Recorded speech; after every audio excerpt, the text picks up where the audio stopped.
অগ্নিজিৎ মুখার্জির বিরুদ্ধে ভজন মিত্তিরকে কোর্টে দাঁড় কাতালো গীতা। হ্যাঁ বন্ধুরা, আপনারা ঠিক এমনটাই দেখতে পাবেন গীতা এলএলবি ধারাবাহিকের আজকের পর্বতে।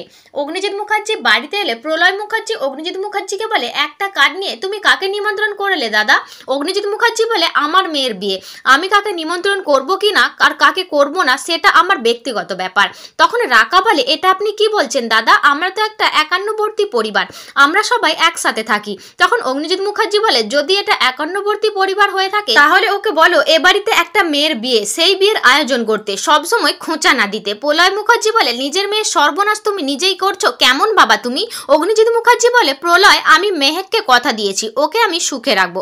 অন্যদিকে দেখা যায় গীতা ভজন মিত্তিরকে বলে, অগ্নিজিৎ মুখার্জির চোখে চোখ রেখে একবারের জন্য হলেও মেরুদণ্ডটা সোজা রেখে তুমি কোর্টে এসো। ভজন বলে, আমি কিসের জন্য কোর্টে আসবো? গীতা বলে, তার কারণ তোমার নিজের কৃতকর্মের প্রায়শ্চিত্ত তুমি নিজেই করবে।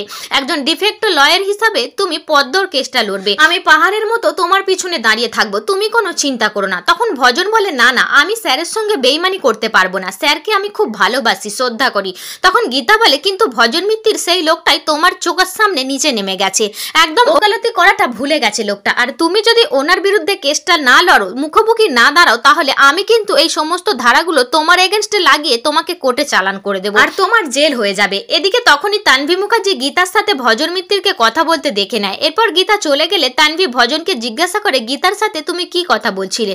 ভজন এড়িয়ে যেতে চাইলে তখন তানভি বলে, 24 ঘন্টার মধ্যে তুমি যদি না বলো যে গীতার সাথে তুমি কি কথা বলেছো, তাহলে তোমার জীবন থেকে অগ্নিজিৎ মুখার্জি সরে যাবে, আর তখন তানভি হবে অগ্নিজিৎ মুখার্জির ছায়াসঙ্গী। এরপর আগামী পর্বে দেখা যায় গীতা অগ্নিজিৎ মুখার্জিকে ফোন করে বলে মেহেক আর বাবু সোনাকে আইবুড়ো ভাত খাওয়াবে, আর এটা শুনে অগ্নিজিৎ মুখার্জি অবাক হয়ে যায়। তো বন্ধুরা, ভিডিওটি কেমন লাগলো কমেন্ট করে জানাবে।